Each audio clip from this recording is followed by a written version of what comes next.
What's up, what's up, my beautiful people? How are we doing?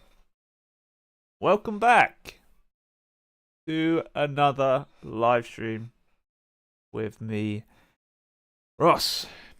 So, first things first, I wish you all the best week, and I hope you all had an amazing weekend.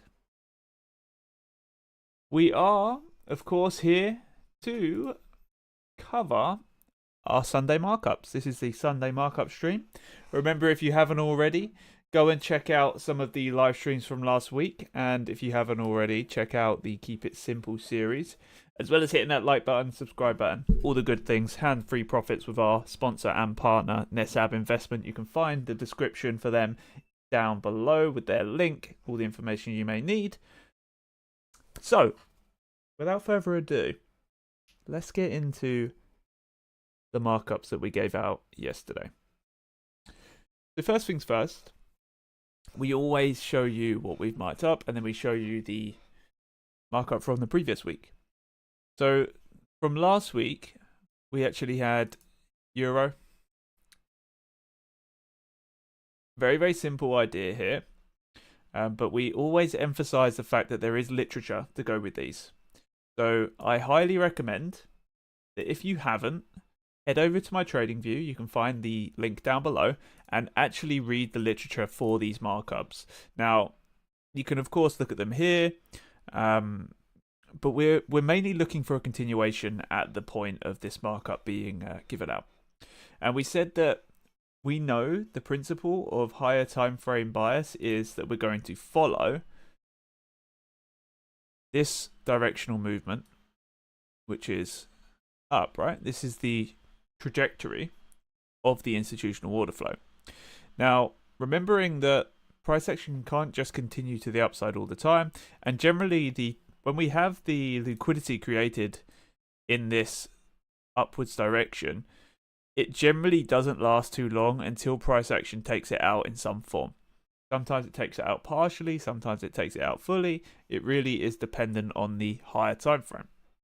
Now, we called for bearish price action on this pair on a higher time frame a little while back. We've then had a longer period of buying, so we expected that to continue here. You can see we were looking at price action traveling up to this high, and if we did, we're looking for price to sell down or price action to continue higher.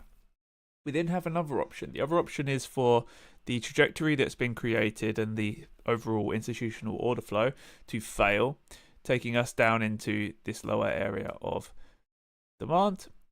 And of course, if this area of demand fails, we look for it to sell. So there's potential for it to sell straight through. There's potential for it to drop lower and buy. Potential for it to buy here. Of course, you guys know that each point we show you of relevance, you're looking at the order flow, you're reading what price action is showing you. When we click forwards on this, you'll say, right here, we came up to the high, like we said, and we sold down through the lows. So we didn't actually have that marked up as an actual possibility, but potential was there. We played bullish from the area that we spoke about, then we dropped down through the lows, and we've actually come deeper into that bearish direction, and our bias has actually changed now. So this week, given out yesterday, you can see we are now looking for more of a bearish scenario. Now, the reason for this is because we have had a higher time frame change in direction. We've had a space opened up for institution to get back in to selling price action rather than buying it. And we now have a clear area of trajectory being created. So our bias this week is pretty simple. We're looking for price action to come back slightly towards this relative area. This is also in line with the averaging. Remember, the Institute generally use a dollar cost averaging principle rather than the structure and smart money referencing points, if you were. So price action coming back in towards this area and then selling, ultimately targeting this liquidity low here. Okay, this is a higher time frame point of relevance, and we're looking for potentially a pullback to here or to here. Now remember, this is something that you really have to keep in mind. It's something that I've always taught any of my students and any of the members within the community, and that is when you're looking at something traveling down, for example, expecting it to come back to here and come back to here means you're ultimately expecting it to go against its overall directional preference, which is a backwards bias principle. So we don't want to be expecting it to pull back to here or expecting it to pull back to here because we think it's going down. So keep in mind, it may literally just come back a tiny bit and go short. It may just go short. Always keep that in mind, though it doesn't have to pull back to these areas to go short. But we have a couple of points to look at. The liquid low itself could cause a pullback to occur or an extension through into the lows.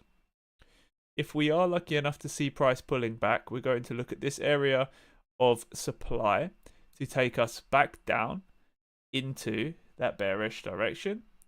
Of course, if the area of supply does not provide us anything, we're looking towards liquid highs to then provide us with further extension again. So again, very, very simple. As always, very simple, because we do not come to the market to predict and make... We're not fortune tellers, right? We're not fortune tellers. All we do is we come and we have an idea and a perception of what price may show us. And if we're lucky enough to see that happen, then we can begin to act on it. Like I said before, we have literature to go with this. Please go and read it. It's a very short amount of text, but it will just give you contextual understanding in terms of what you're seeing on the chart. So on to gold here. Let's just play this quickly. You'll see at the moment we're just starting to sort of sell down a little bit, but nothing major. So let's go on to gold. So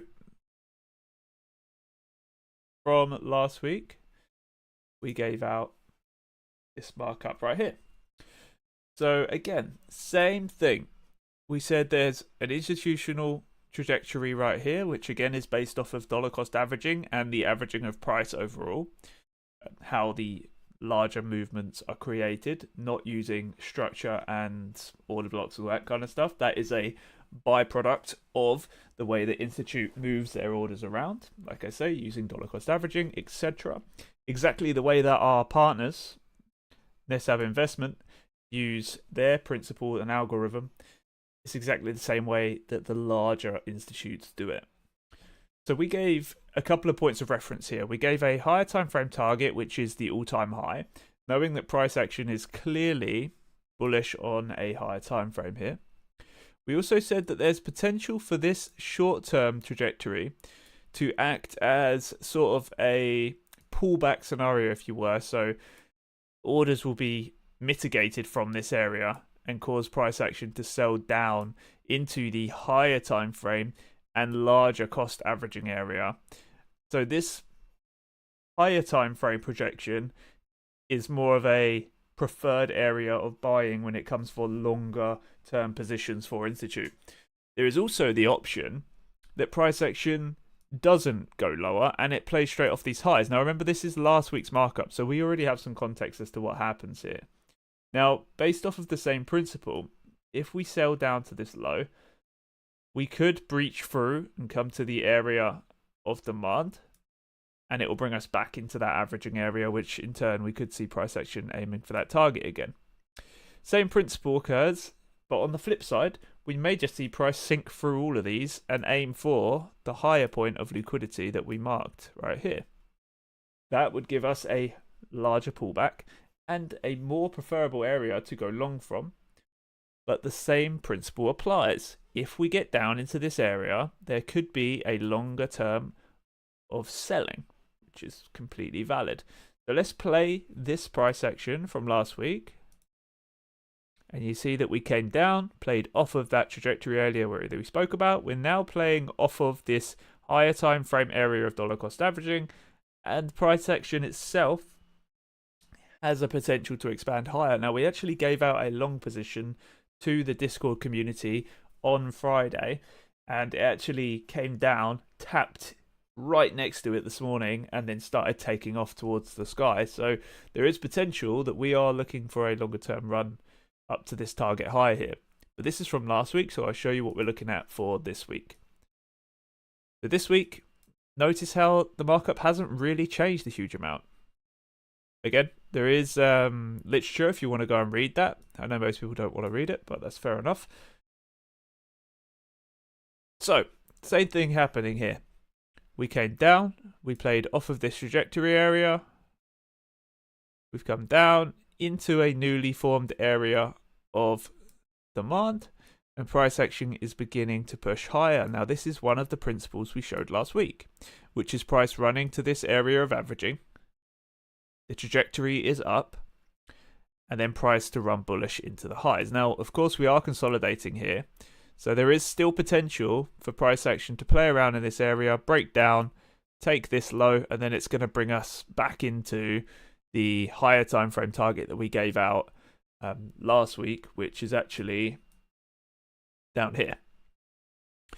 Now, as it stands, we're still predominantly bullish on this. We have higher time frame bias for bullishness. Sorry guys, screen flicking about. We have higher time frame preferences for bullishness. We have fundamentals, which are, of course, the war and the tension that is in the Middle East right now. There is a lot more telling us that bullish price action is going to occur than bearish price action. But of course, that does not mean it is an improbability, and it's something that we have to keep in mind. If we begin to sell through these lows, expect a longer term selling move. And I do mention this again in the literature that is down below here, okay? So please take the time to check out the description down below and follow the links to all of the relevant points that you want to learn more about and you want to understand, because we give these markups out every single week, and there are of course people that consistently follow them. And if you go back and look at our previous markups, you will see that they are always in the same uniformity. So there isn't one week we're saying this, next week we're saying something else. There is always a very similar principle and understanding applied, okay? Now, it doesn't mean that we're correct, because we're not here to predict moves like we're genies with a crystal ball. We're not Mystic Meg. We are realistic risk management and position traders, so we need to act like them. And what do those people do? Well, what we do is we have an idea and we act if price begins to align with that idea. So as always guys, I really appreciate you joining me on this Sunday outlook, even though it's technically a Monday. And I really hope that the markups that I deliver to you guys do help you for your weekly understanding and the principles that you apply to the charts. And like I said, we gave out a long trade here to our Discord viewers, so Discord members, sorry. So if you want to go and check out that setup, then I highly recommend you going to the link down below, joining the Discord community, completely free, and I hope to catch you all then. I will see you all in the live stream, which is going to start in around 35 minutes. I'll catch you all in the live stream, guys. Remember to drop a like and a comment down below if you have enjoyed this. Peace out, guys, and enjoy your week. Love to you all.